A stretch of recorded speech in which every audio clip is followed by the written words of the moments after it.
and they block it. Brown 45! Brown 45! Hot, hot, hot, hot, hot, hot!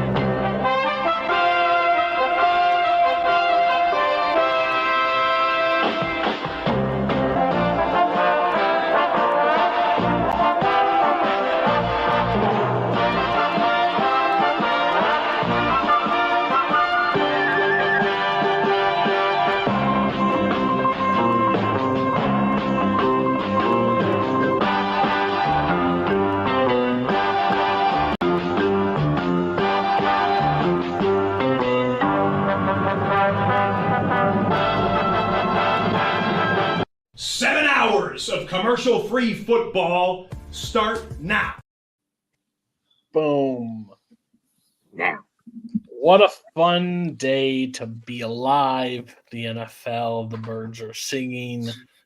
Oh, fuck. Listen.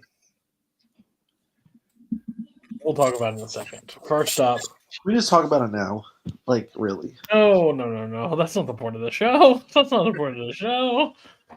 Just like, we had to wait 59 minutes for your fucking agony. We're going to wait a little bit longer in this show as well. Mark, you switched. Well, how are you? You made the switch. You ended up getting fucked at the end, but you literally cursed it. Like you're the reason they get the loss. How you doing? Not great. It's just can't do anything right in this league. Just like I keep, picking the Jets, and the Jets had to psych me out this week. Like, oh, we're gonna beat the Colts. Psych. No, we're gonna lose. Like, I just don't know. Like, nothing going right in this, show, whatever. So you know what? I don't even care anymore. Okay. We're just gonna relax. I'll enjoy my last place, and I'm gonna sit here and eat my steak burger. Fair enough. Another person that thought they were going to walk away with a win on Sunday and then got it taken away from him, Nazario. Oh yeah, that's right. Yeah. Jokes on you. Similar, but Jokes on you, because I never thought we were winning. As soon as I saw they were driving, I was like, yeah, it's dead. It's over. Even my wife is like, they're going to fuck us, aren't they? And I was like, yeah, they're going to fucking fuck us. My kid was the poor, innocent, the one that was like, no, we're going to stop them. They have a great defense. I'm like, young. To be that young and naive. I'm just fucking depressed. That's it.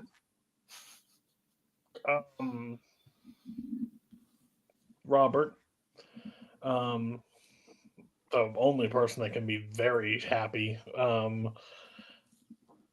We'll get into the game, but overall, Boswell didn't seem to have a problem with the turf.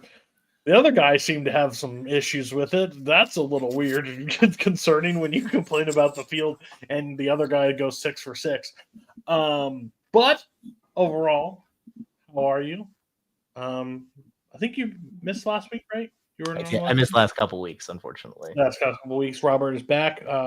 You missed a heated discussion last week about Kevin O'Connell being a top 5 head coach in the NFL, and he had him at 3rd above Mike Tomlin.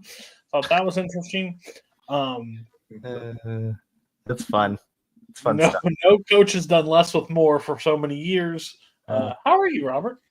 I'm great. I haven't looked at the Boswell MVP odds, but I hope they're better than plus 10,000, because my God, he went into Justin Tucker's face and was like, "I'm taking the AFC kicker title just right now. Fuck you, it's mine," and he did. And I'm happy for it. 2-0. The rest of the league's 2-18 when they don't score touchdowns. So good for us. And Scully, how you doing? Not great. I thought of you, like when I watched that kick, I was like, "Oh, buddy." Like it's almost at this point. I was. I consider you a friend. I understand. I like pain, but like that was like I understand. Like I wanted to gloat with Caleb Williams looking like shit. I wanted to gloat with like something stupid, like a blocked field goal just sucks. Like automatic. Like we'll talk more in depth, but overall, I'm gonna just skip ahead because I don't think you're gonna say anything besides dog shit. I mean, Caleb Williams had a great last drive. This isn't about the game. Overall. The game is about you. Let's see how you are. We'll talk about Caleb Williams. I will give you your time to talk about him and how Shane Waldron might be the worst offensive coordinator on the history of the planet. But we'll talk about that. But how are you? I want to drop a cast iron skillet on my head. How do you think I'm doing? It's fair. It's fair. NFL was fun.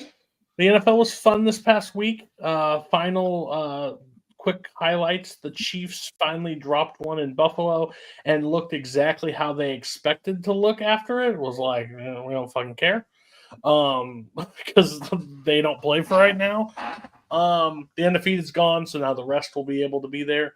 I think the AFC North, no, the AFC West is like up there as one of the toughest divisions right now to play. They're like surprises all around. It used to just Kansas City, but now Chargers are putting it out.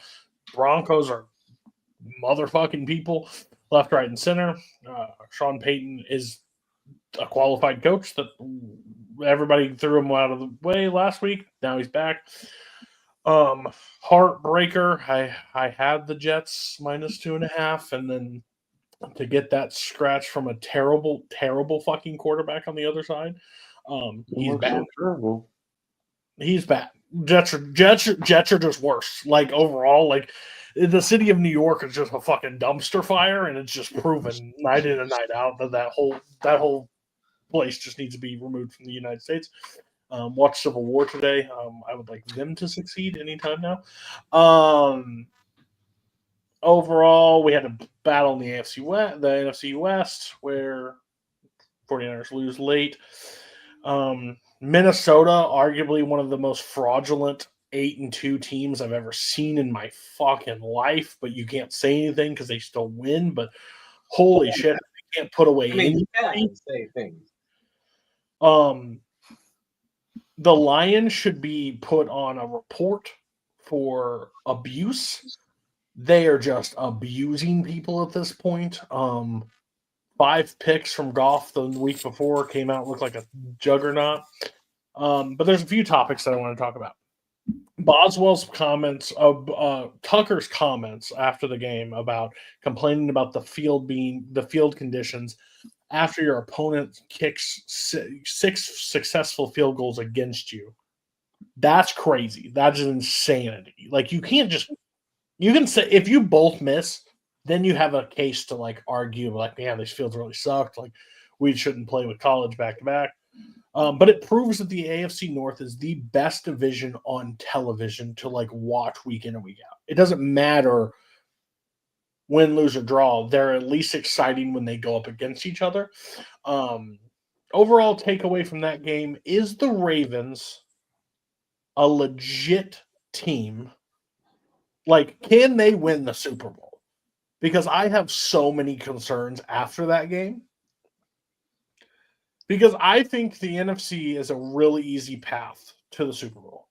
I think it is. I think it's a hard NFC championship game, maybe, but the overall roadmap, it's Detroit and Philly. Philly right like now. it's three options basically. And if it's Green Bay, I don't think it's that hard of a matchup for the Lions. I think the Lions take care of them pretty easily. But it's Philly versus Detroit to go to the Super Bowl at this point.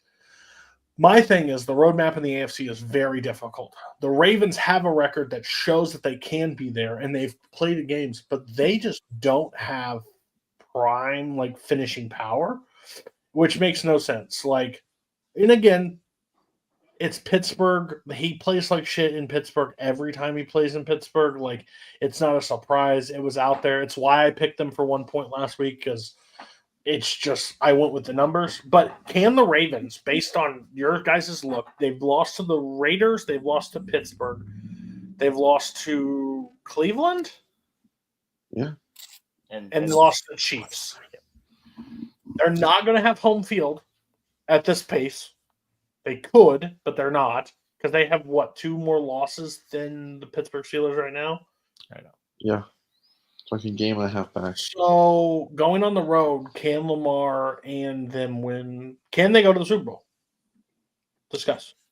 I don't think they can, because when you look at the AFC, can you beat Kansas City? I don't think that team right now beats Kansas City. I don't think that team in January can beat Kansas City.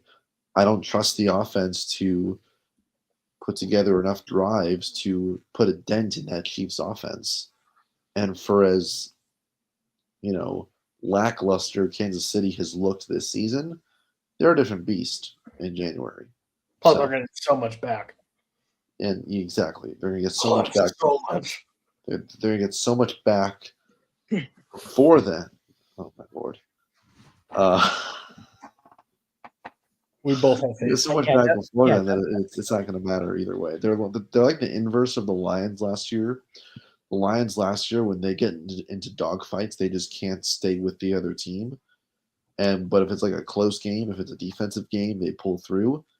Inverse this year, if you're the Ravens, dogfights they can win because they will throw harder, better, and score more points than you 10 times out of 10.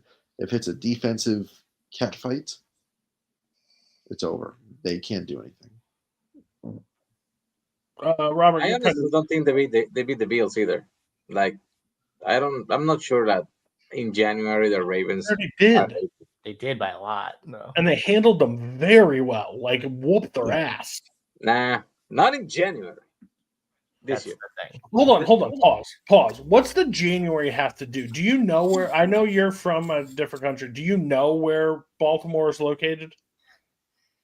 No, I'm just saying. It's not much difference than Buffalo, New York. They're both going to be cold as fuck. Yeah, but when I'm not saying it's about the cold. I'm saying it's about the drive that you get when it means something. Yeah. Sure. Because of what you mentioned, Cody, because they never play well because Mike Tomlin owns John Harbaugh at this point. I don't know how much of that game you can necessarily take away. You might have thought maybe they weren't up to snuff when they lost to the Raiders and the Browns, really, and everything else was just kind of stringing people along, and this was just a reminder. Yeah, I mean, I'll never trust Lamar till he gets to the Super Bowl. That's just fact. I just won't. I mean, they beat a rookie quarterback at home. And I mean, they didn't have the lead to start in that game, which was fine. They came back and destroyed them. But that's the only kinds of situations I trust Lamar and the Ravens. I don't think they can win because their secondary is bad, which makes no sense because their secondary is full of talented people. But they have a terrible scheme. They can't stay on the field for the whole game because one of them's always injured. It's true. Kyle Hamilton can't stay on the field, which is ridiculous. They're always drop passes and horrible penalties. That's the other part. They're undisciplined. They get into a thug fight where it's just in the middle. When one team is able to play to the aggression that the Ravens play to on defense, that's when they start to falter because in the NFL, it's the retaliation that gets flagged. Like, you may have George Pickens out there strong-arming guys, and then the second Marlon Humphrey takes a shot at him, 15 yards automatic first. So if you are the way to beat the Ravens is to be more aggressive in your face than they are to you.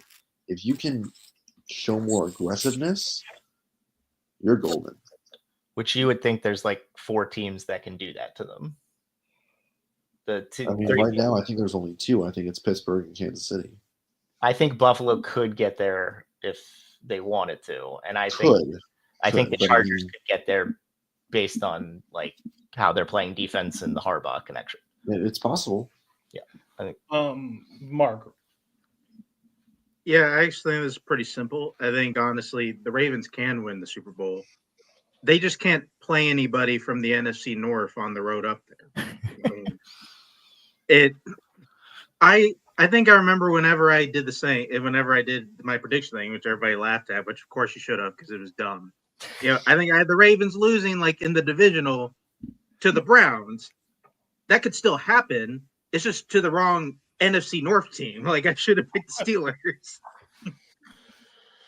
Well, and I think so. A few messages. NFC North. I have a proposal, and I think it should be. It's not my original idea, but I saw it on Twitter, and I'm going to run with it as my own idea. I believe the Cincinnati Bengals should get an automatic bid into the playoffs. Big Cat said this. Yeah. Yes. They put on the best. They're the best.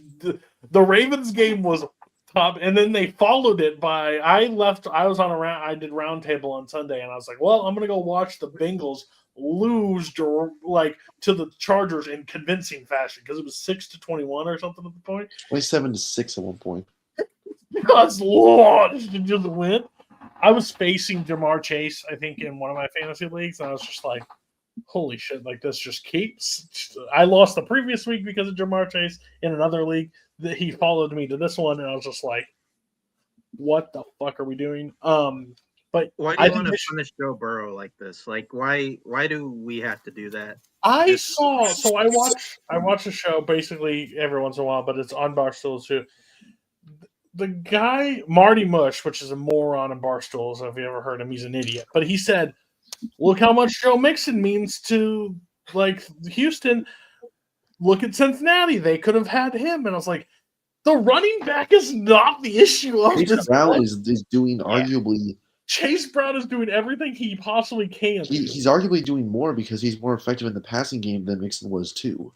If you watch the Cincinnati game and you think, oh man, if they had another running back, they don't need offense. They have that. But they don't have a defense. They don't have a defense that can stop anybody. And Joe Burrow is playing. If this man was on, he is the MVP without a doubt, running away statistic-wise. He just will never win it because of the team he's on. And this was like the nail in the coffin to the Chargers. But that raises another thing. The Chargers, can they go on a run? Yes. Shut up. Get the dick out of your mouth right now. Well, hold on. This is an actual segue. I forgot to mention this. For the first time on the show, next week, Thanksgiving is on Thursday for America. We will not be on Tuesday. We are doing a show on Monday. Maybe not everybody will be able to attend, but we are doing the live watch along to Baltimore versus Chargers. So actively, the community will watch me sweat out a sports bet live, which I apologize to all my co-hosts because I will not be okay, or I'll be very okay. But we'll be doing that. So our picks normal for next week's show will be at halftime of that show, and then we will watch the rest of the game. Now, if the game is a blowout in the second half, we're probably just going to end it at some point. We're not going to sit there and watch. Like, can you imagine doing this previous Monday and watching it Houston versus Dallas? I would have rather just done anything. I would have fallen asleep. Yeah. But we will be live. We'll start 30 minutes earlier than normal show because we'll be able to kick out our own Manning cast. But we'll talk about the previous week. We'll do the pickup. Scully's idea. I think it's brilliant. And then we'll try to aim for more games. And thank God this one, anybody watch Jake Paul versus Tyson real quick? Tried. Yeah. Not willingly. Does anybody have concerns about the Chiefs versus Steelers on Christmas Day? Because you wanna give me a geriatric fuck versus a boxer and not make it work. That's one thing. You want to fuck with my NFL on an actual playoff level Especially game. when this game could possibly decide who the number one seed is in the I AFC. will be unhinged. Is that streaming on Netflix? Netflix. Yes. On Christmas Day. Unfortunately. Isn't there another game on There's Netflix? another game too. There's a second game too, but I can't remember. I don't give a fuck about the second game. I don't think what it is. It's going to be Pittsburgh. Kansas City is literally could be an AFC Championship game. Ravens take on Texans, which is also a really good Oh, game. what the fuck? Fuck you, Netflix. You stupid I'll bastard. tell you this. I was trying to watch it on Netflix. And then a friend told me, hey, go to IPTV and get the pay-per-view fee. So I went and did that. And it was fucking pristine HD quality. So It's definitely it was a Netflix issue. 100%. Well, no, yeah, they tried to fake it like our internet was everybody's internet was just bad for this. 6.6 million people watched Antonio Brown's stream of the Jumbotron in AT&T Stadium of this fight versus actual Netflix. I'm letting you know right now, Netflix, you're gonna have a storm of people outside your fucking facility. I'm I'm telling gonna you make right January 6th look like a PTA now. I meeting. was with gonna this say massive that, but I was group. steered away from that comment just so damn you, Scully. I'm just gonna say, man, like So next week, it was not worth it to stay up that late for that piece of shit fight. I love when it buffered and broke back into the thing, and you just Cheers. saw Tyson's ass. Tyson's ass in the chat. Just like, Yeah. great, great, thanks. By the way, Okay. Cody, before we move on, it's not just rioting about the games, but Beyonce's performing at halftime of Ravens Texans. So if that fucks up, people definitely will riot. Beehive will be out of the thing. Like, God, what I always wanted, like fucking a halftime show. You guys all remember when? Oh fuck, who was that? Who was that singer that did it at Detroit Lions? It was Thanksgiving, I think. Oh yeah, I think I know who you're talking about. Little little like igloos on the stage no one could care. It was the worst production I've ever seen. I don't know who the singer is. Jack Harlow. Oh yeah, That sounds right. How about the curly fro, like white boy? Yeah, terrible. Like That's not so.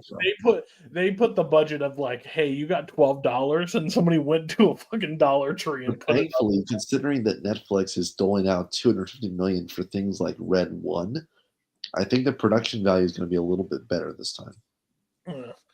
You want to get more people to watch the NFL? Just put Sabrina I Carpenter. honestly thought that movie was like an Apple TV thing, and until I saw it in the theater.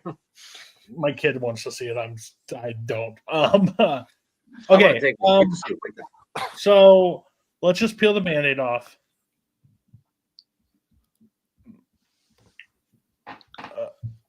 Scully, you had a timeout. Yeah. Santos is a low drive kicker, is what they've determined. Yes, that is correct. 71 for 71 inside the 40. Making good points. Yeah. Also, I didn't know this. Caleb Williams can run. Yeah. Okay, because I don't know if Green Bay knew that, but we didn't get to see. We got to see him run for his life, but we never got to see him really run forward. So that was interesting. Quick slants out, beating them. So 2 questions for you. Why not run one more play? Uh-huh.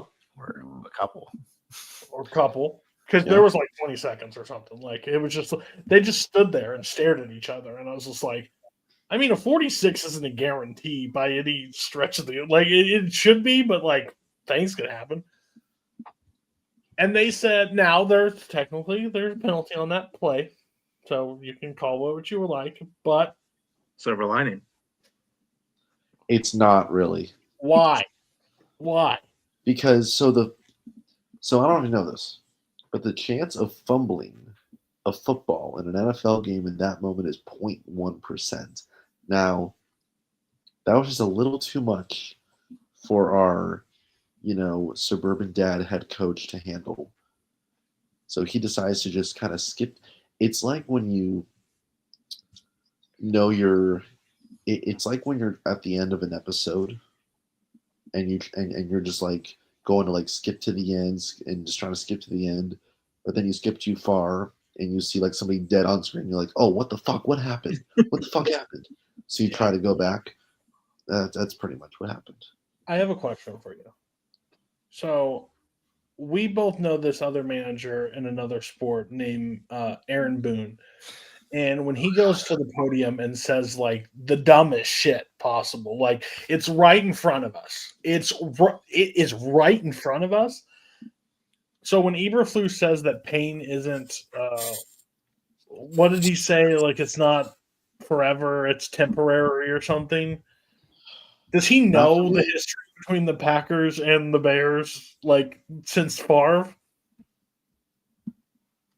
Why would he go out and say that? Eberflus was 11-0 against the Bears. Like, look, if I wanted some cheap ass fortune cookie wisdom, I would go to PF Chang's.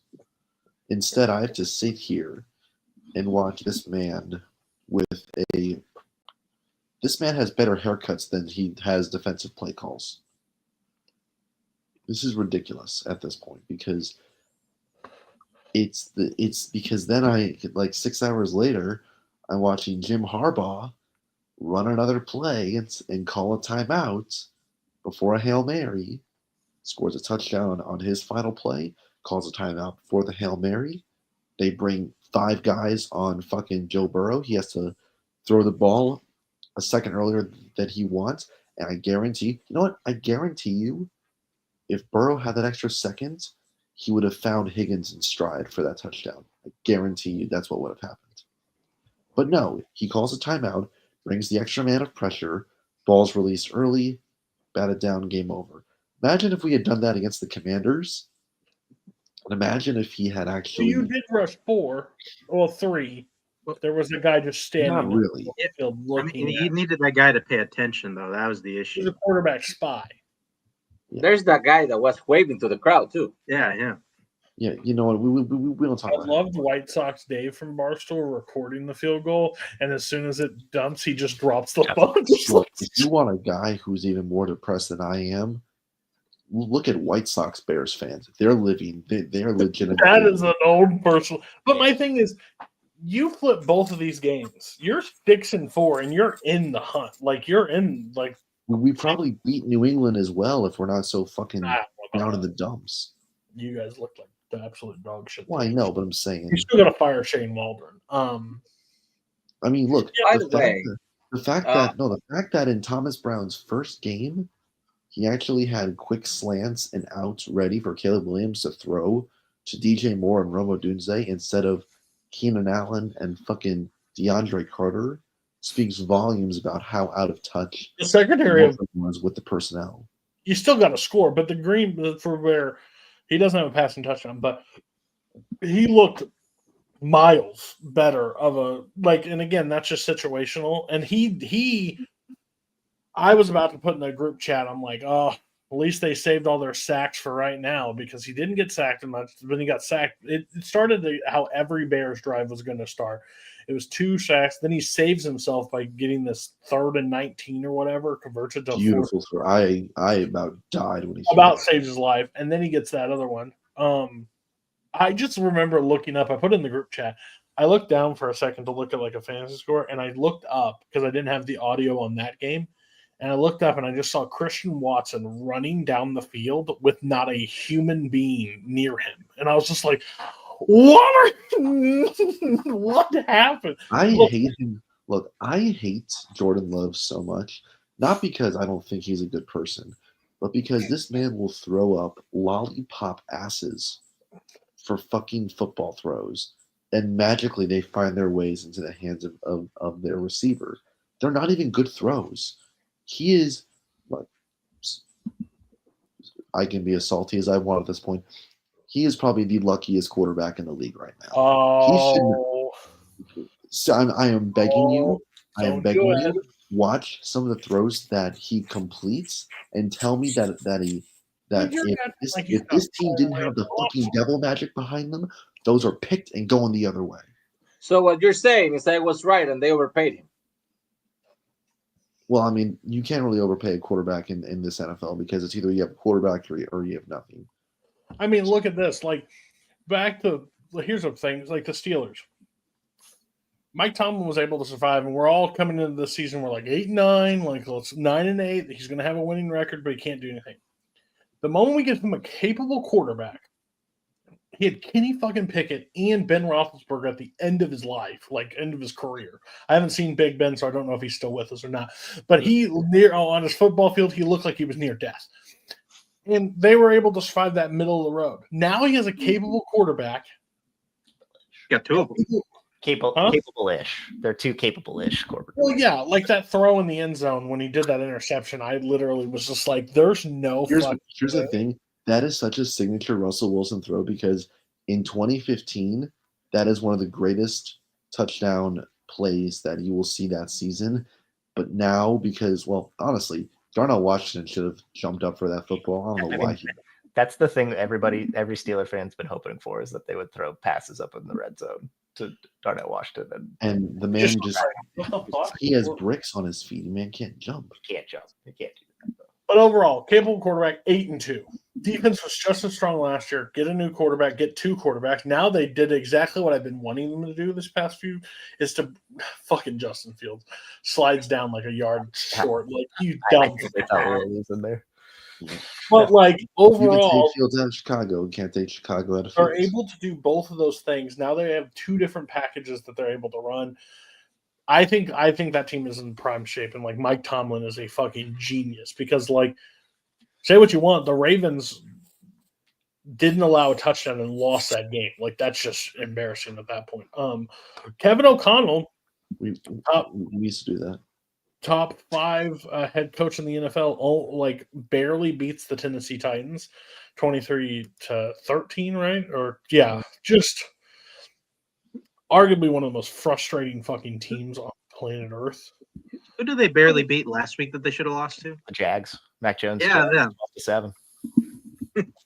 Jags. Yeah, so like, oh man, they're 8-2. This team is going to get fucking blown out of the playoffs. Like, blown out. I don't know if there's a team that they're like, that thing is turning back into a fucking pumpkin faster than you know, but it's still there. It's still able to win. We didn't get to touch on it, but the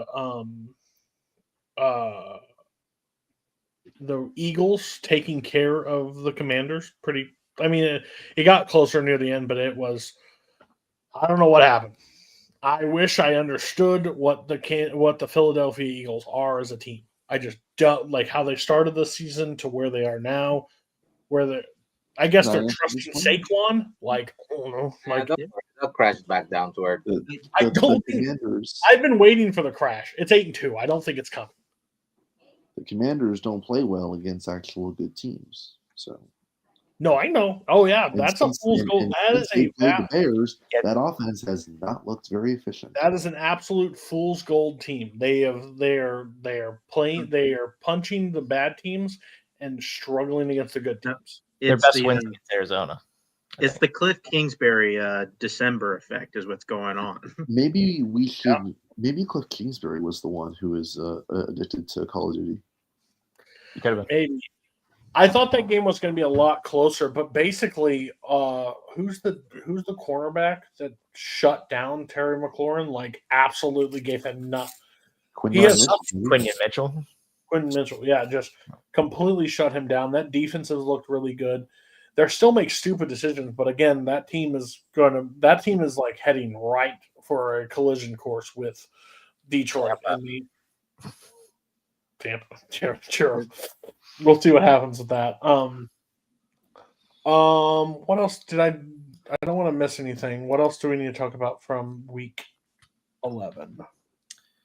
Falcons suck. Oh my god, do they suck? Holy shit, do they suck? They are charging to a home playoff loss faster than any team I've ever seen. Wow. They got demolished. Like, I looked down at that score and I was like, what? Like, again, go Knicks, whatever. Maybe they proved me wrong. I've been wrong on one quarterback so far. Like, are we ready to admit that Raheem Morris was a bad hire? Are we? Wasn't that considered when he got hired? Well, no, I'm saying like the consensus, like there has been a consensus, but I mean, it's just like I don't understand why people were so high on him to begin with. I never understood that hire at all. Because like I would have kept who was there previous. Arthur Smith. Arthur Smith. I would have kept Arthur Smith in place. Well, hold on. Listen to me. Until I could try to lure a good offensive mind away with that talent that you have. Right now, you just brought in a stopgap that's not doing fucking jack shit. Like, when does Penix get the start? Maybe a couple weeks. Like, this team. Like, I think they're only still in this playoff. I think the Buccaneers should be able to run away. It's going to be like Ritter in 22 when, as long as they're in the hunt for the division, they're going to keep Kirk in there. Like, they will not go off of Kirk until A, he gets hurt, or B, they're eliminated from the playoffs, which if you look at the South, is probably not going to happen at all this season. I mean, I guess they're 6-5, so at that point you don't really. But Bo Nix threw for 28 for 33, 307, and 4 touchdowns. Yeah, all the defensive ads are not adding up to defense. They're kind of detracting. I think it honestly goes to show that, Tom Brady made a great point before the season started about teams are pushing out quarterbacks too early without properly putting pieces around them and just hoping that they can just do everything. Bo Nix is the best example of Sean Payton putting a talented group of blockers around him. He is scheming up for different players each and every week. They roll out a new starting running back each and every week, whether it's Estime, McLaughlin, Williams, whoever, so the defenses don't know who they're getting. It must be so frustrating to game plan against the Broncos because you have no idea which players are going to have packaged plays designed specifically for them executed on game day. It must be so frustrating doing that because unless you want to put 3 guys on Cortland Sutton, you have no idea. Yikes. So this is off topic, but I'm curious. Who wins the West? The NFC. West? Who wins? NFC or AFC? At this point, I have no fucking idea. I think it's the Cardinals by default, just because their schedule's easier. I think it's probably I would say the Rams most likely. What? No. Yes. So what They is haven't been what put is away. They haven't what- been put away, and their offense is fully healthy. Like the Rams, we're gonna be sitting here in 5 weeks, and the Rams are gonna be first in the division. And Mark is gonna be like, "Fucking told I you, told bitches, here you roll." It's always It'd be the one fucking thing that's gone right this season. So what's the records? Arizona. Everybody's 5-5 except the Cardinals, who are 6-4. I did God. I did the playoff machine and I had the Rams and the Cardinals at like 10-7, but the Rams have the tiebreaker of divisional wins. Both the Niners and the Seahawks are like at 9-8 or 8-9. So the rest of the game so far, Rams are going to play the Eagles. Yep. The Saints. Mhm. The Bills. Yes. The Niners. Niners. Twice. Jets. Cardinals again. Cardinals again. And And I think the Seahawks last. And I think the Seahawks again. I don't think it's the Rams. I think the Rams. I legitimately think the only game the Rams lose in that schedule is the Bills. I think they're the They're 6-1 losing to the Niners too. because No, they get it's one the. of the Niners. You don't think they Because- lose? I don't You know, think they like- beat you think they beat the Eagles? We'll get to that when we do the picks, but I'm saying they get the Eagles at home instead of in Philly, and that is a big plus for them. Is it? Yes, Yeah, it is. It is a big plus. I skew more towards what Nazario thinks. So. I'm looking at what Matthew Stafford, granted, it's the Patriots, so grain of salt. I'm looking at what Cody, look up the Stafford is Cardinals pissed off. schedule, please. he looks pissed the fuck off. Okay. Just And look I at the think he's ready Cardinals. to go on one last run. Cardinals will finish the season. They play the Seahawks, the Vikings, the Seahawks, the Patriots, the Panthers, the Rams, the 49ers. It's the Patriots Panthers part of that. Yeah. I think the Cardinals can beat Seattle twice. I think they split. But I mean, I think they split with Seattle. we But I said think they the same beat the thing about Rams. Niners. They might lose to the Niners, but who the fuck knows? And then I think they probably only lose to Cardinals- Minnesota. I think the Cardinals can beat Minnesota. I think Yeah. I need them to lose to It's Minnesota, but possible. yeah, I can see it. What's the 49ers schedule? Oh, we have shit. the Bills, It's we have fucking the hard. Lions, we have the Packers. Oh God. Yeah, it's Yeah. bad. It's bad. Yeah, you're It's not delicious. winning. You're not winning. That's gross. And then you got to look at the Seahawks, who Yeah. They play the Cardinals twice. Cardinals and then- twice. I mean, we basically need to win one of those 3 games and not lose anything else. And beg the Cardinals to split with the Seahawks, to lose with the fucking Rams, and lose to the Vikings, and then we get a shot at the title in the last week. Maybe. Here's my thing. I think the Rams and the Cardinals end with the exact same record, but I think I think the playoff machine had the Rams advancing because they had beaten similar teams the Cardinals had lost to. So like if they beat the Niners twice and the Seahawks twice, if the Cardinals split against Seattle and they end with the same record, LA is in, Arizona is out. All I'm saying is the one thing we can agree on is that the Seahawks are not winning the fucking division. Right. And I'm good with that. Yes, got but also, I don't really know what to believe at this point. So my question is, Nazario, can you explain? So I don't watch every Niners game, so I don't really know. What the fuck's wrong with your team? I'm sure you don't have receivers, but like you're losing it on defense. Did your defense die? Like everybody died, and like it was like fucking spread. Like there was a week where we had like 3 people on IR and like 4 more people out. Like literally, there was a game there that we didn't have active receivers, and the only thing that was keeping the defense alive was Nick Bosa, and now he's fucking injured too. If you watch that Seahawks game, like the man sacked 1.5 times by himself. Fucking Geno Smith before he got injured, and after he got injured, it was like a different game. Like Geno was like running around, throwing fucking passes. It was night and day. So yeah, we also got Hufanga back, and then he got injured again. Drake Greenlaw never came back from the Super Bowl. So it is and Cherverius Ward had that tragedy in his family, so he has been like away dealing with that issue. So key pieces on both sides of the ball are just gone, but most significantly has been affected the offense. Also, Jake Moody missed 3 fucking field goals last week.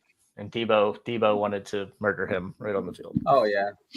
Like the whole vibe is off. The team has never established himself. This is literally 2020 again. Like after we went to that Super Bowl and lost to the Chiefs for the first time, the next season the 49ers were a walk-in hospital and we won like 6 or 7 games. Well, I think there's also some correlation with that because I think you guys are just emotionally drained. Yeah. You get yourself back to the Super Bowl, you lose in excruciating fashion, and you have to watch Travis Kelce and Taylor Swift celebrate on your corpses in the middle of the Vegas Strip. I wouldn't want to come back after seeing that personally. Well, the question is, and I think it's the most important question, your window is closing at the fastest rate possible because all your team has to be paid or they're getting older and they're not going to be able to compete. Especially how young the fucking Detroit Lions currently are. They're going to be around for, and they're doing this without Hutchinson, which is Detroit, Green Bay. I honestly think that it's fool's gold to expect anything from this season. We might have one more shot next season. The only person that needs to be paid is Purdy. We probably get Ayuk back next season. I think the only notable improvement we got was Ricky Pearsall, which he actually is pretty good. He just haven't been injected into the scheme the way he should because he's actually the moment that you let him play, the guy looks really good. Juwan Jennings looks good. Yeah, like one more year maybe, and then it's chop time with the factory of old people. We can send them to Pittsburgh or whatever. I think we talked about it off call, but we didn't talk about it on call. Douglas getting fired from the Jets. Hilarious. So stupid. They should have just made it official and released Rodgers. Like, made it a clear edge that this is it. Like, he still has so many passing yards, but like this again, hand up 2 years in a row. Predicted them very high. And honestly, I don't think he's 100% of the issue. I just don't. He's playing fine. Like his Yeah. quarterback play should get them the thing. Brees Hall just decided that doesn't know how to run forward anymore. The offensive line is a question. It's a horrible. Like this is a classic thing in the NFL. They get all these shiny fucking toys, and they're like, "Here, you have this." Like for example, Chicago. We'll give you. You have DJ Moore. We'll give you Keenan Allen. You'll have Cole Kmet. We'll give you DeAndre Swift. You'll get Rona Dunze in the first round. Oh, wait, you need time for plays to develop to be able to throw to these people? What? Offensive line. Same thing with the Jets. Oh, we're going to give you this. You could have brought in 7 receivers.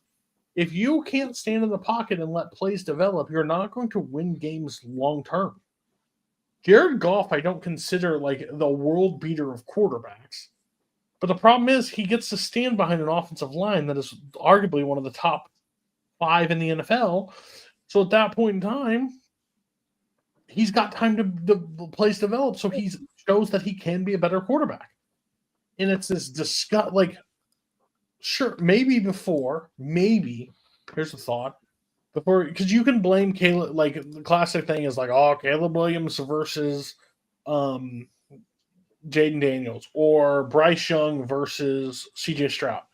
There's a massive difference on both those squads that no one talks about. It's not about whether they showed up and what their weapon type was.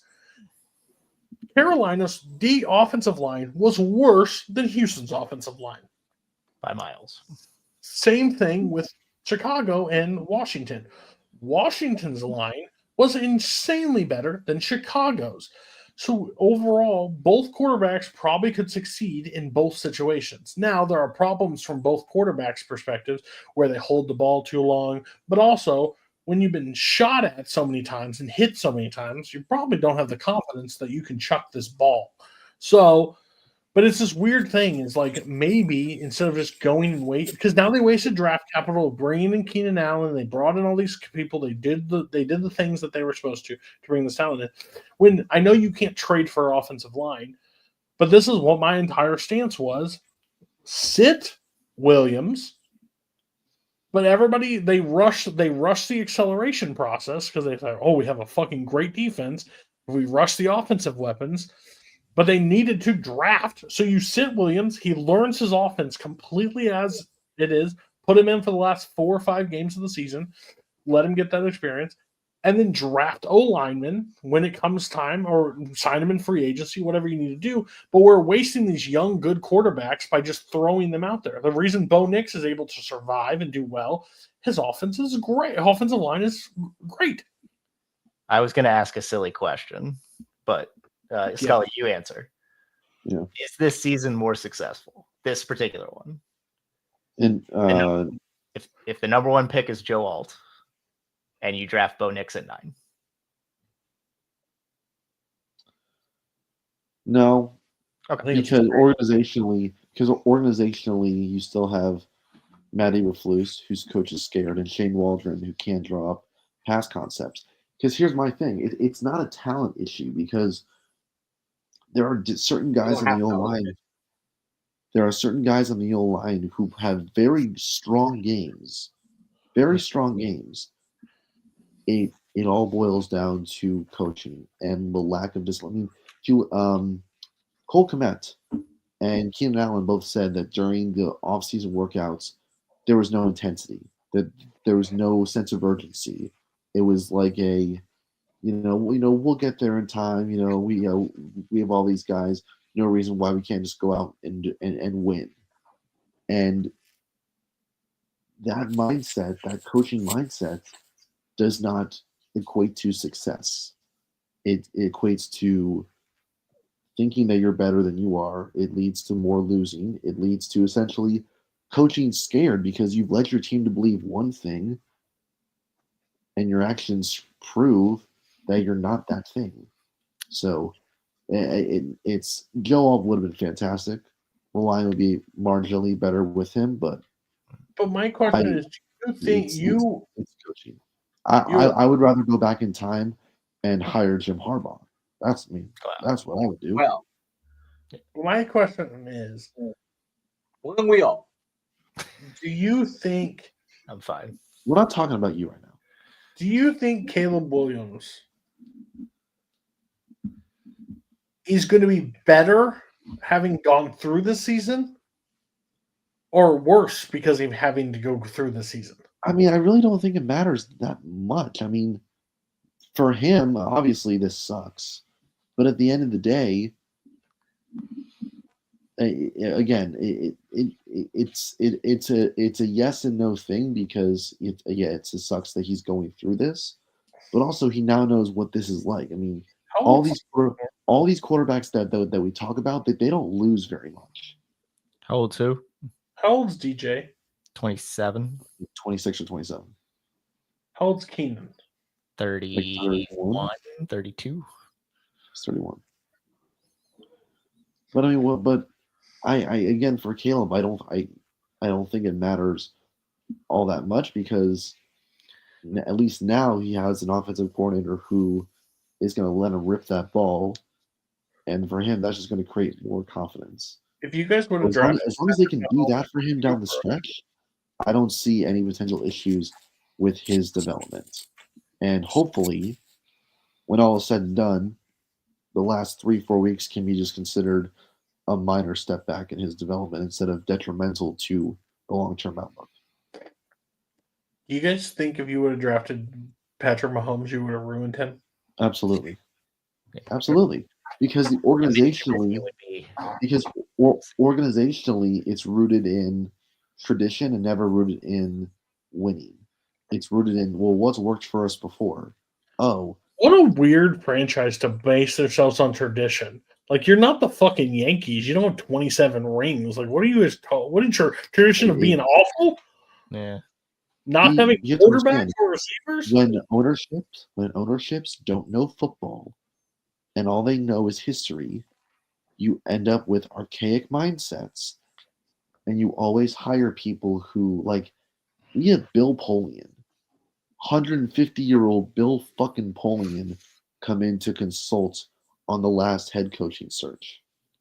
Great. He essentially was the one who made the decision that we should hire Matt Eberflus. Living legend. We had Dan Quinn in the building.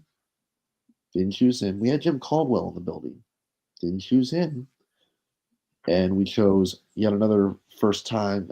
Jim Caldwell would have been Jim Caldwell, leaps and bounds better. Like, come on. Is this a prime Ben Johnson job? Maybe a win better. I mean, he wanted apparently. You fucking think Ben Johnson is leaving Detroit to go to fucking? No, probably We're not going to get Ben Johnson regardless. Or organizationally, you're going to get Matt Nagy. No, he is going to leave the Andy Reid. He's going back to. Tell me something that's more Chicago Bears than that. Tell me you're not going to fucking hiring Mike McCarthy. Hiring Mike McCarthy. Yeah, that would be a good one. Oh, hire McCarthy. Yeah. You'll see me hanging from the bathroom if we hire Mike McCarthy. Do you guys really think McCarthy gets a job after this shit? Yes, he's not a bad coach. I hate everybody's record. He's a bad coach. He's not. The bad guy.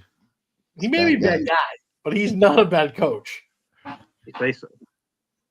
I mean, okay. I'm just wondering, anybody, if I gave you, hey, you can be a head coach of this team, but literally this old decrepit fucking man is going to tell you everything that you're going to do with your ball club, you're probably not going to be that successful either. And he still drove them to the playoffs. Belichick was he doesn't coach Dak Prescott to, hey, Parcells was kind of successful. Hey, Dak Prescott, hey, when it's like 6 seconds left in the game, I want you to run forward and slide. Like, he's not doing that. Like, that's not a play that's going to happen. Like, you can only coach these guys as far as they will let you go. But no, McCarthy would get another job. I would hire him over Eberflus. I would hire him over Dennis Allen. Dennis Allen. Like McCarthy, if he went to a team with no stress, like I think he would do good things if he went to like Tampa. You guys want to know something? Tom Bowles is a fucking lunatic, but I think he's good offensively. Probably the saddest part about Jim Harbaugh is that he would have never come here anyway because our CEO was the former Big Ten commissioner who historically has never liked Jim Harbaugh. So, does anybody know where Connor Stallions is currently? Has he been around any NFL stadiums with cameras? He's coaching high school football. Around the fucking LA college, LA fucking SoFi Stadium with a beard and glasses. All I want from college right now is I want Indiana to beat Ohio State this week. They will not. They will lose badly, but I want it so bad, and I want the Aggies to beat Texas in the The final. line is 12.5, Cody. Don't worry, I'm moving the line for more points, and I'm going to take Indiana plus the points. Okay, we're going to get. I have a question. Like, since you have playoffs now, when do those start in college?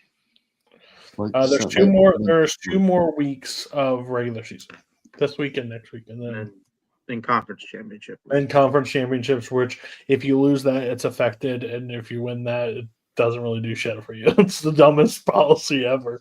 Doesn't matter. TV revenue for the. There's no benefit from playing in the conference championship ever. Nope. Unless you're Ask Georgia. Yeah, fact. All right, we're gonna get to the games. Should be a fun show. I have Coho's and Bar's picks. Only 13 games this week. Correct. Give me a sec. I'm not going to give you anything.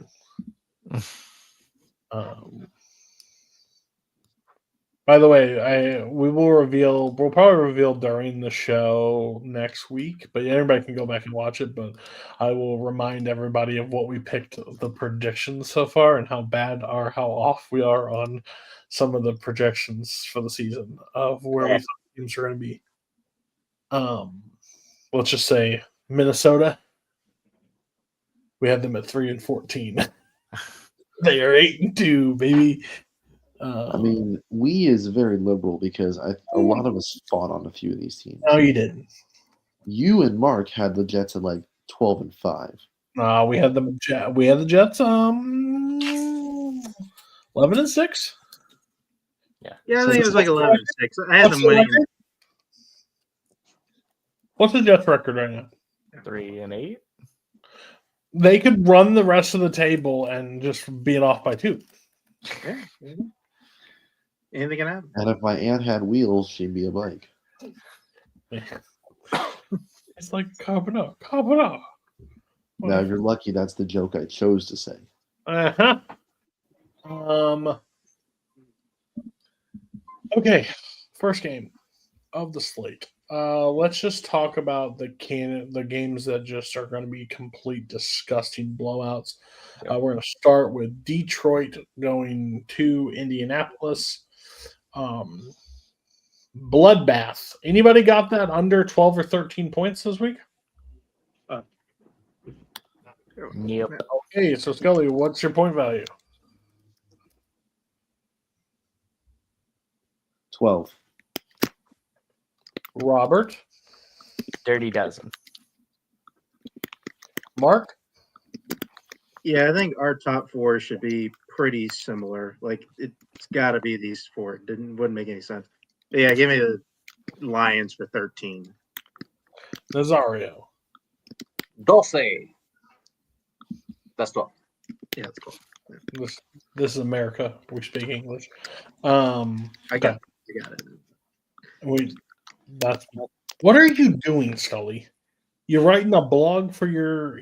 I forgot to type in the point values on the sheet I have, so I actually know. I submit them every week, except Thursday. Wow. Haven't done that in like 6 weeks. Well, people don't forget. Yeah, people for like 8 years. Kansas City coming off a loss to Carolina. Yeah. Oh. Huh? You said coming off a loss to Carolina. Oh, coming off a loss to Buffalo, facing Carolina. Thank you, Robert. You could follow. The Chicago fucking education up there couldn't follow it. Thank you. Chris Jones may eat Bryce Young for dinner. Anybody have this under 12 or 13 points? I have it at 11. Shred it, baby. Mark? Can we just take a moment and just think about how shitty are the NFL schedulers? Like the Carolina after their bye week. Oh, you know what they get? Fucking, they got to play the Chiefs at home. The fuck is that bullshit? I mean, like did they just like? Do you think there was any planning? Like, did they discuss like what to do against this team? Like, or did you just think they showed up like a cartoon on the screen of like Wile E. Coyote running into fucking things all week long? I mean, they're probably sitting there thinking, "What? We're giving you 2 weeks for the Chiefs. Like, you give us fucking 17 weeks, and we're not going to beat the fucking Chiefs. It's so stupid." Okay, guys, here we go. We're going to hand off the ball twice. He's going to get stuffed in the backfield twice. And then, Bryce, you're going to just chuck it out of bounds. And we're going to compete that cycle over and over again till the clock reads 0. But they're coming in on a heater. Oh, and Brooks is back. Brooks is activated for this game. And Thielen's back. And Is he's going to get Pacheco back? injured probably 5 snaps into the game. Pacheco was slated to come back this game. Oh yeah, Pacheco's coming back. Pacheco's coming. Oh, God. Pencil it in right now. Pacheco, 12 carries, 162 yards, and 3 touchdowns. They are going to. He is going to. We're going to see find out how good that leg is real quick. All right, you're on a slap. You have a snap count. You got 12. You get 12 carries. Can you handle it? And he's going to do all he can in those 12 carries. That angry man is going to run so fast. That turf is going to look like Mike Tyson's face by the end of the game. Spinal. I broke my back.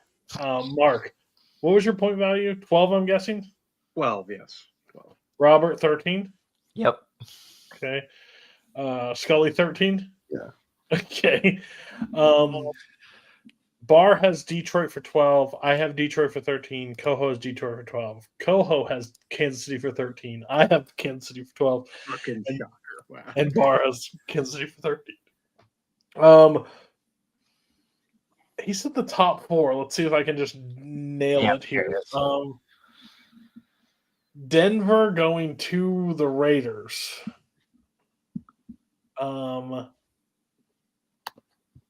10 or 11. Anybody got it any lower? I think I do. Wait. Okay. I'm curious. Mark, was this in your top 4? Yeah. I mean, okay. So Scully and Robert, tell me why it's lower than that point total. I like some other matchups better, and it's a divisional game, and everybody's tooting the Bo Nix horn, and that scares me a little. Okay. This Just is a classic.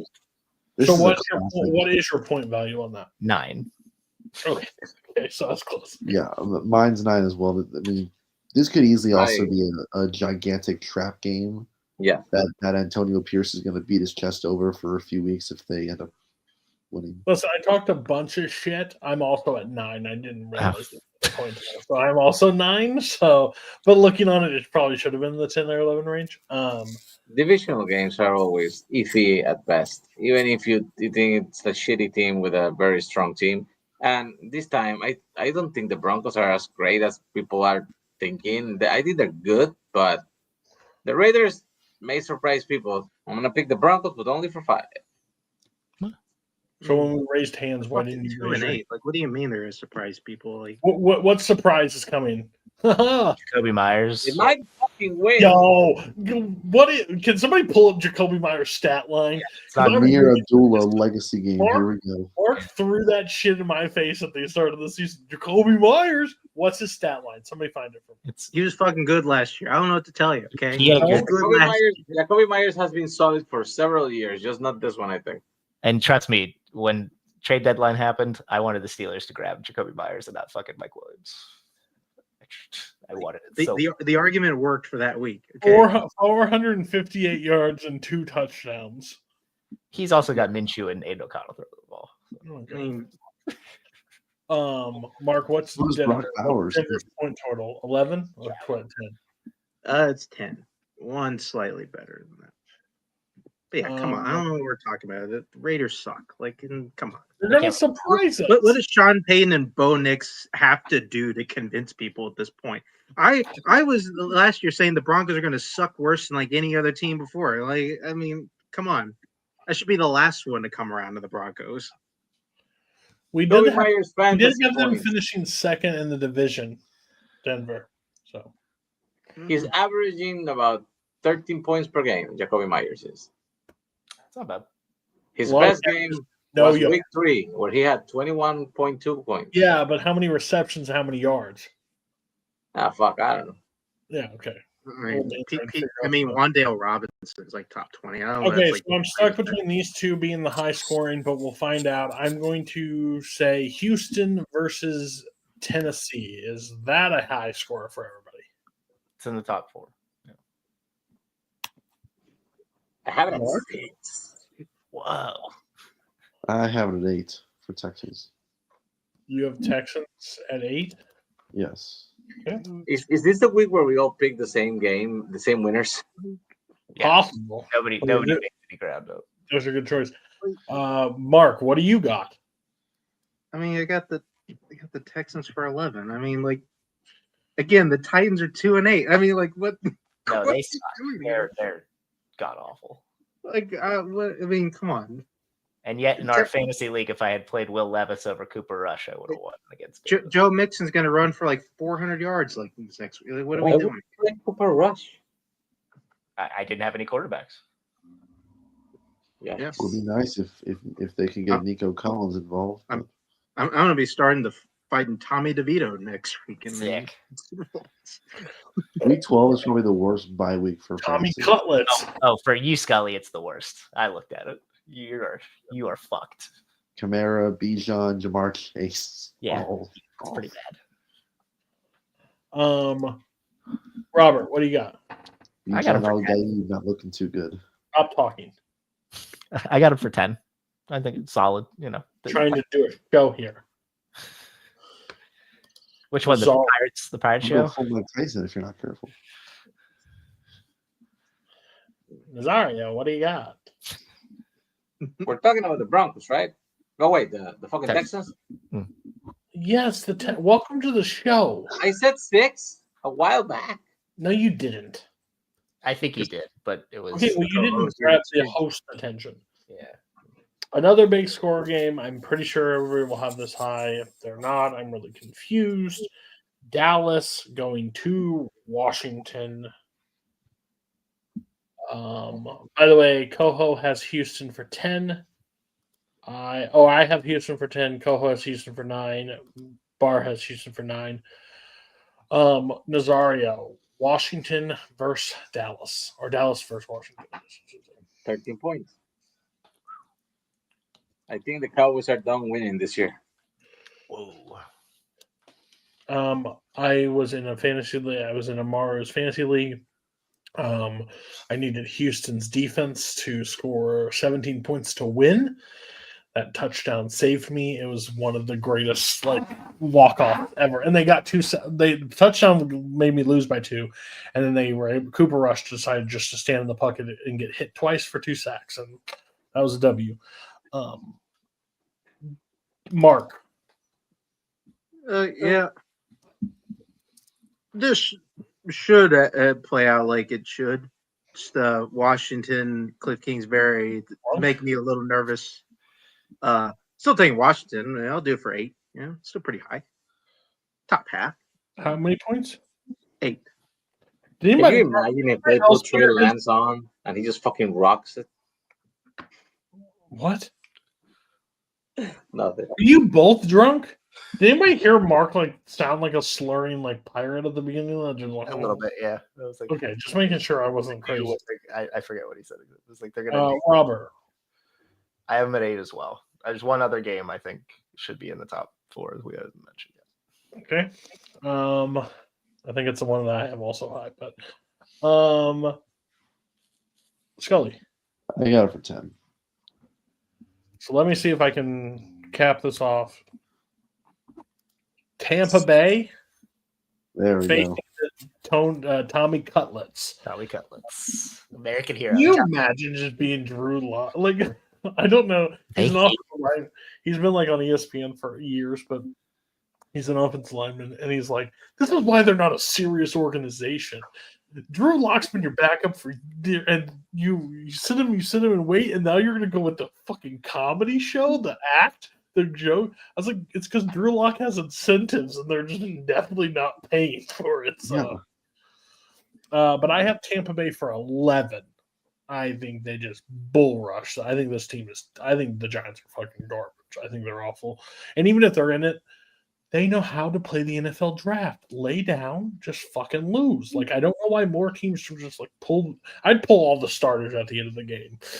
Like, you ain't fucking having a chance to win this game. We're gonna tank properly. Not everybody feels this way because Coho has Tampa Bay for 6. Barr has Tampa Bay for 7. Scully. Tampa for 11. I also have him for 11. Robert?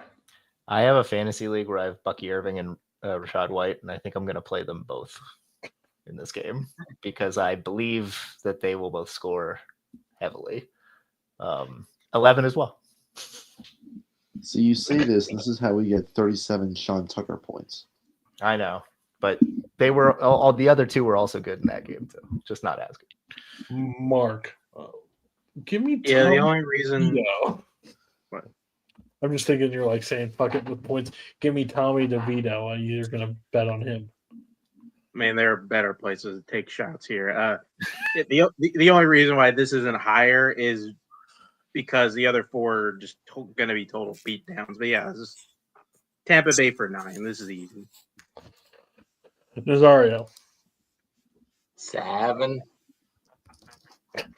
What makes it close? Tommy DeVito, baby. He did beat the Packers last year. He's going to have his agent on the sideline again, just like calling mob hits. Dude that was in a mobster Party City uniform? Yeah. Outfit, like fucking kill me. What was the name of the Philly guy? The bouncer guy? Big Big Dom. Dom, yeah, Big Dom. Now they hired him to be like something like so he can be on the field for everything. Who has bigger Italian cachet on the sidelines? Is it Tommy DeVito's agent or Big Dom? DeVito's agent easily. His phone rang for the first time that it's ever rang after that first week he won. Just like, hey, we want to book Tommy DeVito for a local cutlet shop down the street. We get him to eat some fresh mutts and some fucking. He would have been the face of the Sopranos butcher. Fucking grease ball. How long until we see Tommy DeVito and Big Justice and the Rizzler all on screen at the same time? I will call Child Protective Services. I will move to Florida to call for it. That kid they need those kids taken away. That guy is using his kid to get another shot at a wrestling career. Wait a minute. Nazario, you think he's the dad is using his kids for fame? I mean, of course he is. Stop it. I can't. He got a fucking AEW match out of the deal because he was a wrestler apparently at some point, and now he just wants to be a wrestler again. He looks like somebody who was a wrestler at some point. He used to be a wrestler, and then he's fucking washed out, and he became like a muscle guy selling fucking insurance or whatever until he discovered Costco. Fight Milk? Is that what he? That would be great. I think he should sell Fight Milk. Boom! Oh, he said he was bringing the Boom and the whole Costcoverse to AEW. Well, let me tell you, I watched him do not the Doom.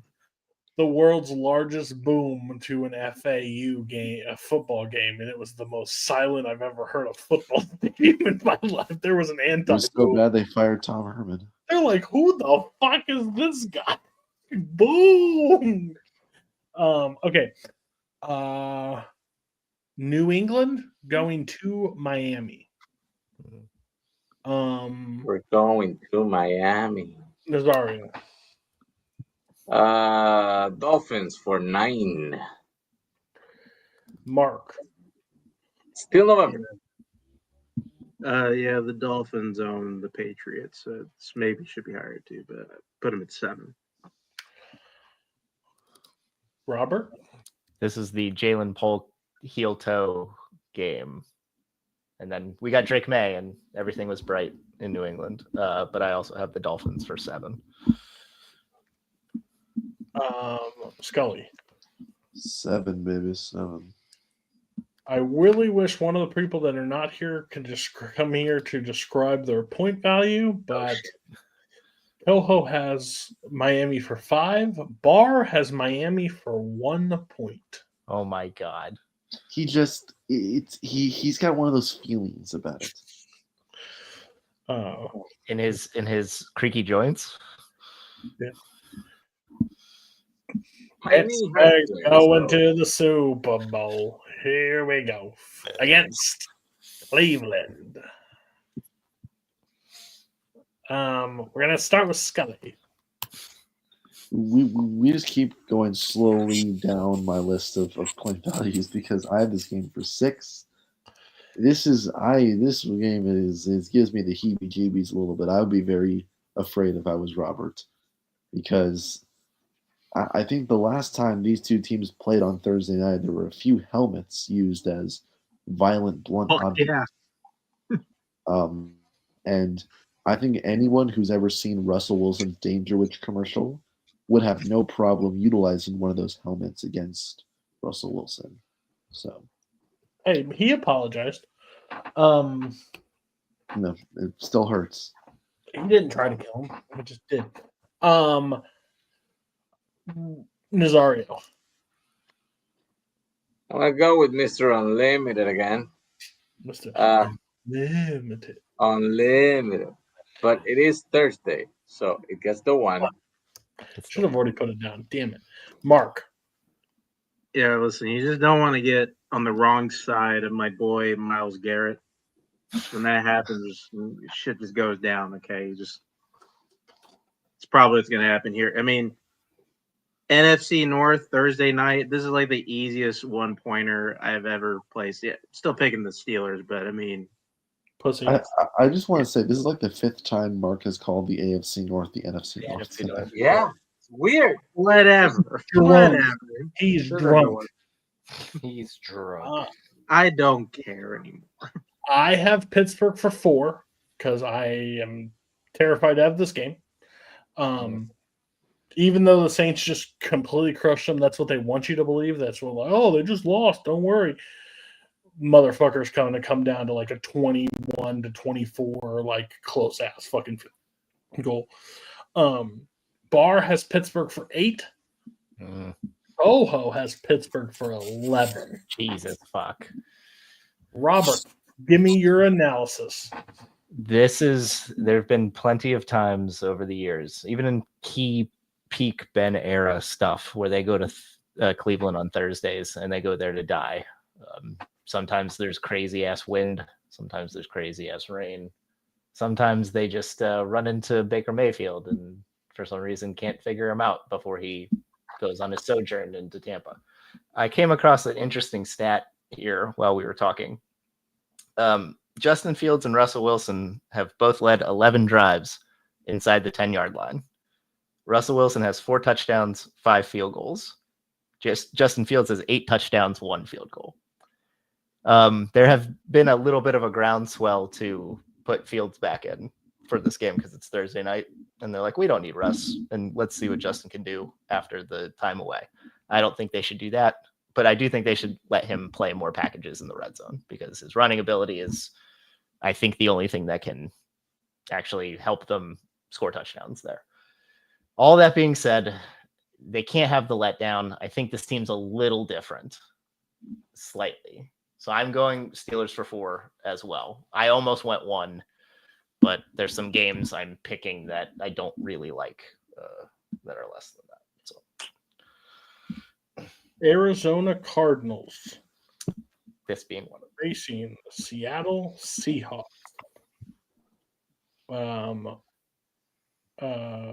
Coho has Arizona for 1. Barr has Arizona for 5. I have Arizona for 3. Robert, what say you? I wanted to pick Seattle here, but every time I try to pick Seattle, they fucking just blow it hard. And I think having the bye week I'm just gonna start believing in the Cardinals now. So I have the Cardinals for 2. Mark.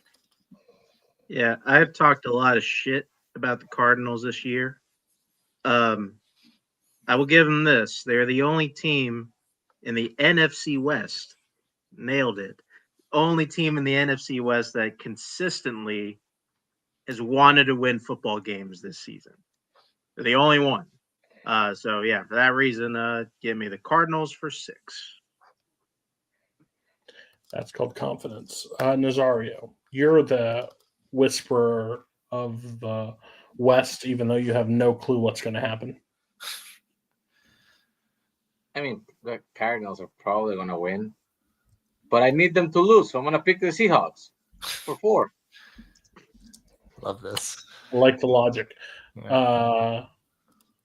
Scully. I'm going to wheel that shit into existence.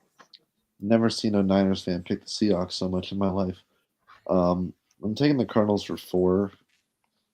I want to believe in Seattle, but man, they're just so confusing and inconsistent. It's just They don't give a fuck. That's the problem. Like Yeah. I don't. Like, there's no other way to explain it. and I also I like the Cardinals. I just don't fully buy. Like I guess I have bought into them, but I mean, I don't think they're going to be world beaters the rest of the season. I think it's going to be a lot of close wins. This being one. You love them, but you're not in love with them. I understand. Yeah. That's fair. You put your dick in it, but you won't buy it at breakfast. All right now.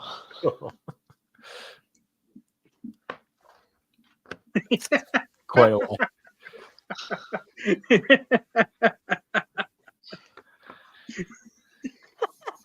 And I'm what's going to get us canceled. I don't know why you wouldn't buy the person. You know, Can we just go back to quoting Christmas Vacation like we did last week? I did just watch that debate Nazario had where he said getting dicks wet for like a whole debate. Bend over and I'll show you. Should have won that shit too, by the way. Hit Stick brought to you Christmas Vacation watch along coming later this year. Don't threaten me with a good time. Philly versus the Rams. Sunday night football. It's a good game. Should be a good one. Scully, what say you? Well, to use Nazario's colorful phrasing, I'm not gonna do it. To use Robert's phrasing, I love and am in love with what I'm seeing from the Rams right now. I think off the game against Miami, they're pissed off. That entire offense is just ready to run all over whoever they play. And I feel really good that they can go on a run here, kind of like they did last year. So I'm taking the Rams for 5. I feel really good about this one. For 5. This just in. Ohio State starting center and the best offensive lineman tore his Achilles at practice today, out for the season. Get those points in while I can with Indiana. Okay. Line just dropped. What is it now? Oh no, I'm just saying it probably will. Okay. I got to get on that real quick. Sorry, I can't make that joke in front of you. Nazario, you can.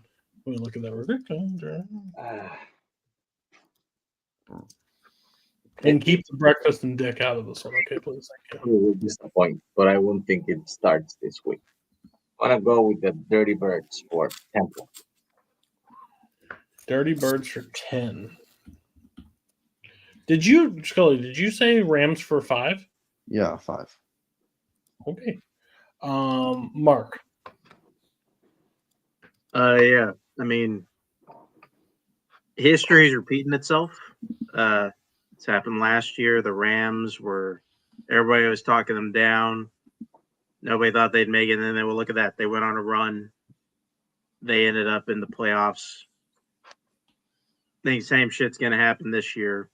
I think it does start with the Eagles.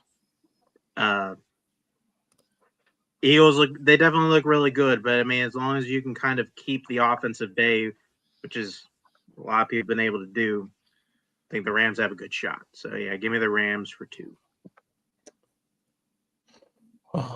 Man, what a great line I just got. For 2, Robert.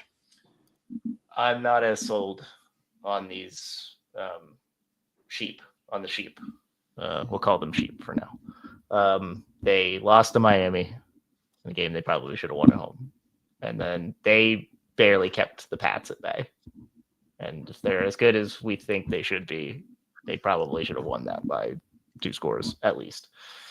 I like the Rams defense better this year, a little bit, as much as they can be without Aaron Donald. But if AJ Brown is healthy, I don't know how they keep him at bay. So I'm the inverse of Scully. I have the Eagles at 5.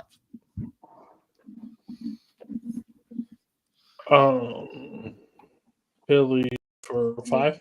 Yep. Yeah, I'm really confused by everybody's logic on this game that picked the Rams. Like, I love what they're seeing. What are you seeing that I'm not seeing? They lost to Miami. They could have easily lost to New England. They only won't beat that game by 6 points. I think Philly is the Rams can't stop the run.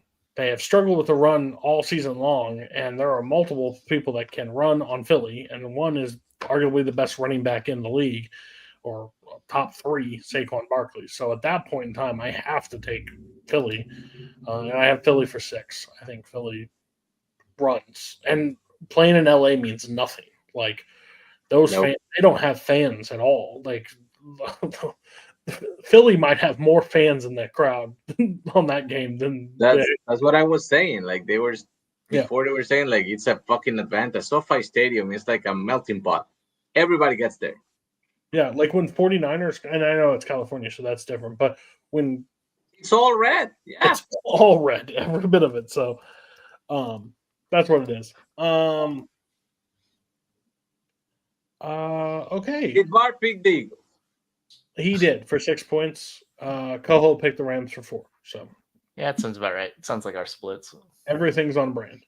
Final 3 games. I'm going to save the one that we will be doing live for the end, but we're going to go Minnesota going to Chicago.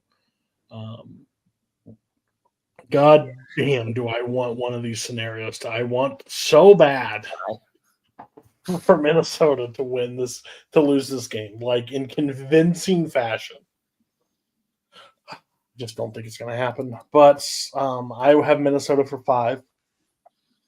Coho has Minnesota for 7, so that seems like he's a little nervous. Barr has Chicago for 4. I love it. Did anybody else ever notice this about the Barr and Coho rivalry that shows up when Minnesota and Philly are both picked? They're just like, no, you suck. No, you suck. I'm going to pick against you. You're going to pick against me. Like, it's never like they always have to do it. But Nazario, tell me what's going to happen this game. But this is what's going to happen. The Bears already lost to a Hail Mary. And they got a blocked field goal. So picture this shit. 20 seconds left. 9-9, tie game. The Bears have the ball in their own 5-yard line. And they're just thinking, let's fucking kneel and just go to overtime, see what happens. And suddenly the ball snaps over Caleb Williams' head. That's impossible. On a kneel? Are they shotgunning the kneel? I don't know what is going to happen. Not even Matt Eberflus would shotgun. The ball is going to go through the end zone, and the Vikings win 11-9 on a 6.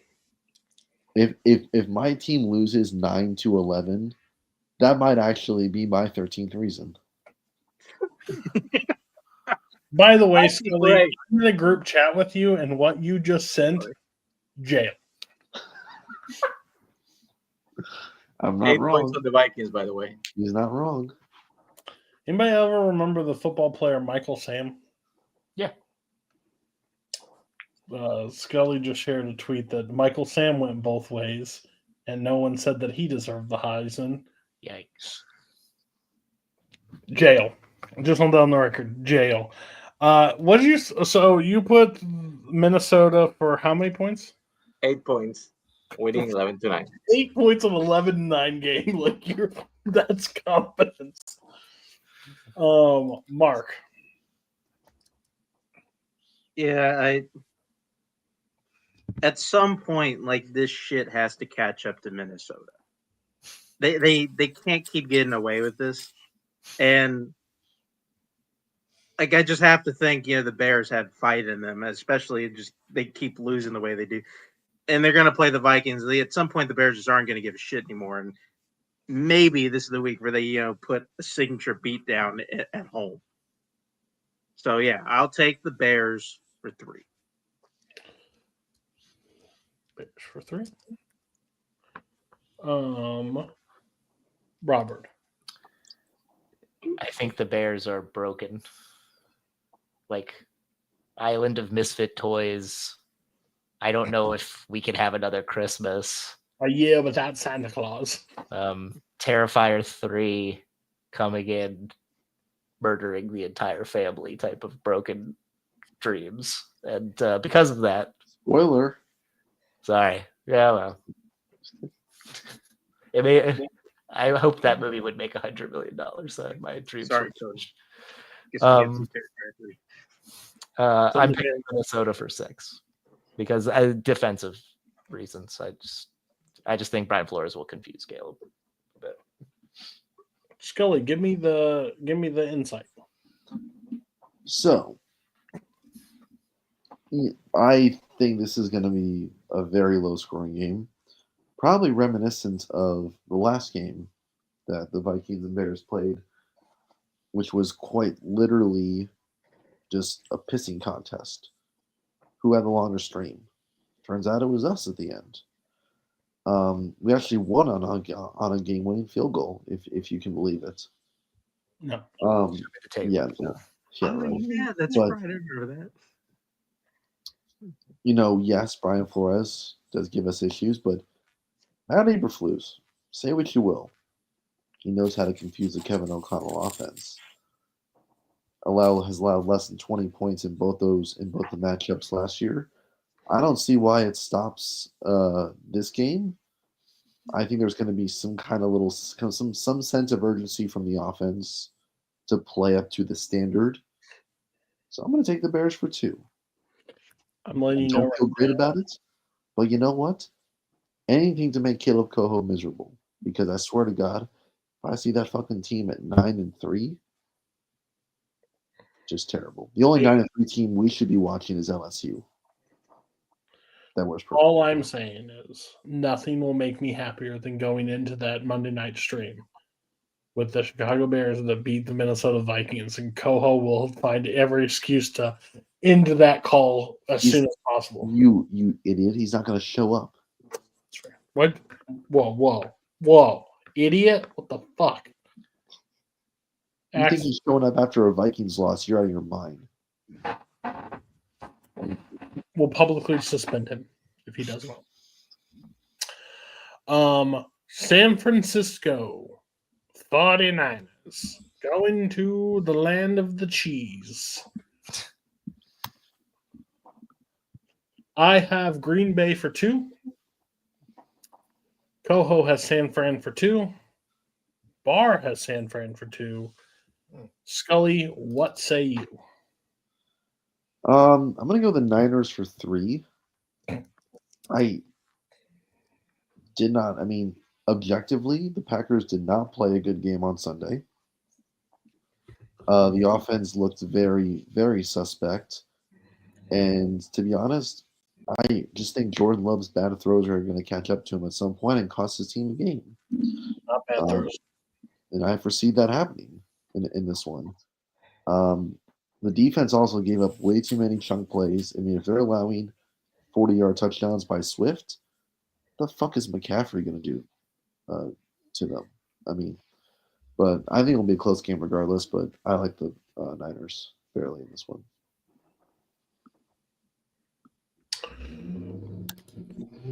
Robert. There's one thing that Packers-Bears game taught me is that traditions aren't meant to die. And one tradition that has been clear-cut over the course of the last 5 or 6 years is that Kyle Shanahan owns Matt LaFleur. Always and forever. and probably this time too. I'm taking the Niners, but I'm only taking them for one point because I don't know. This 49ers team scares the fuck out of me. But I'm going to hold with that tradition and assume the Niners win. Mark. It's a decent point, Robert, but I just all Kyle Shanahan has been doing this whole year is fucking things up. It's true. And it's another prime opportunity just to fuck things up. I mean, if they can easily go ahead 17-0, and then Jordan Love is like just gonna go up there and say, you know what, fuck it, I'm just gonna throw bombs to Watson and Reed, and it's 24-17. We're gonna look up. That's probably what's gonna. That's probably what's gonna happen. I'm not gonna, not gonna pick against the Packers, especially going later in the year. They are just inevitable. So yeah, I'd take the Green Bay Packers for 4 points. Down 17-0 is Jordan Love's specialty. So Nazario. George Kittle is still questionable. Nick Bosa's out two to 3 weeks. And now fucking Brock Purdy is day to day because he has pain in his throwing shoulder. Thanks. We're probably done for the season. But I cannot do it myself and pick the motherfucking drippy cheese bastards against the Niners. The last time they beat us actually was with Kyle Shanahan coaching in 2021 by 2 points. I think it was like 30-28 or something. But I have enjoyed beating the shit out of them, especially in the playoffs, for a while. I would also like to see that continue, but I'm not a moron. So I'm going to pick the Niners for 2. All right. And the last game of the week, we will be live for Baltimore Ravens going to SoFi Stadium. Man, back-to-back games. Like, that's kind of weird that they're playing the day after. To play the Los Angeles Chargers, Harbaugh versus Harbaugh live. Will the power be on? Who knows? Will it go off? We're going to start with Nazario. Here comes the glazing. I believe in Jim Harbaugh, even though he has. This is, like I said, Harbaugh 3. He played twice against his brother as a fucking 49ers coach, and he lost both times. So maybe this is the one that he fucking takes that, thorn out of his side. It's going to be probably a very, very close game, but I want to pick the Chargers for 3 points. Mark.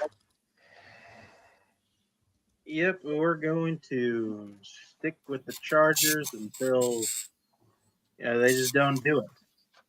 And especially now the Baltimore is looking a bit suspect and just questioning that Deontay Johnson trade every day. Like, I mean, what the fuck was the point?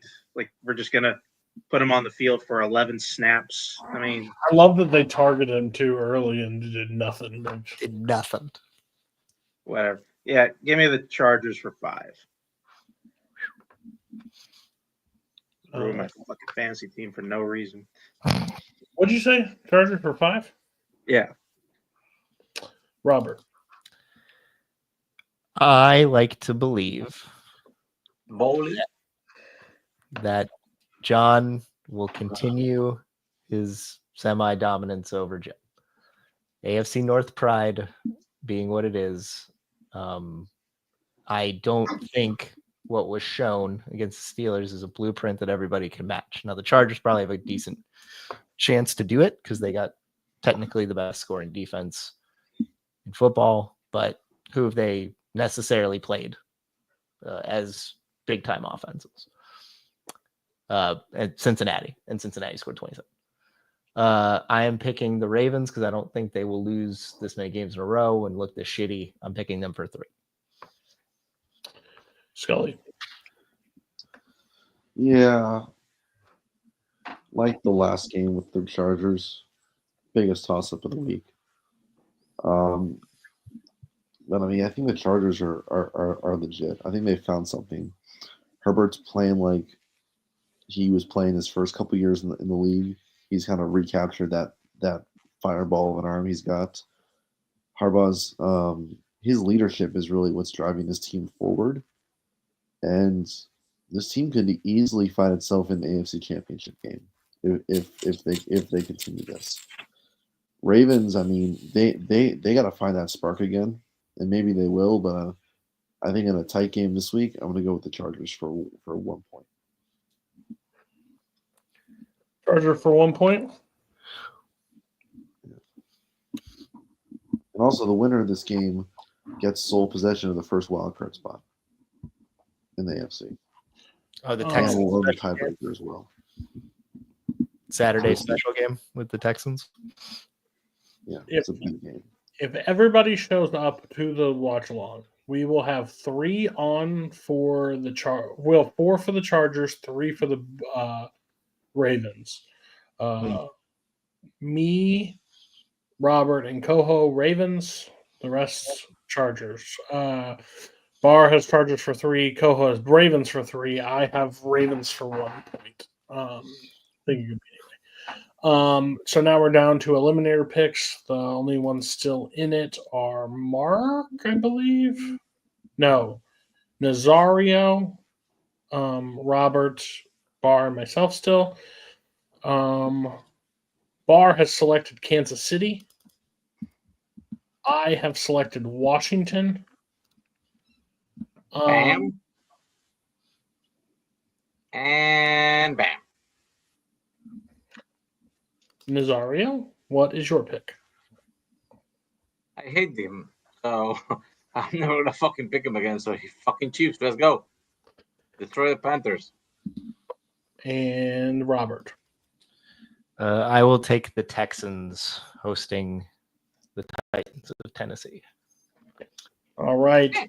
So our show is different, not like anybody will watch besides Payson, but it doesn't really matter. We will be live. We might get more views since we're doing it. Hey. Maybe Jeremy Potters. Notorious watched for a while today. Appreciate you. We will be back on Monday starting at 8 EST when the kickoff. We're doing our own Manning cast. That should be great. See who gets us canceled first, Nazario or Scully, and how drunk Mark will get by the end of it. Who knows? But we will be back next week. Bye. Bye.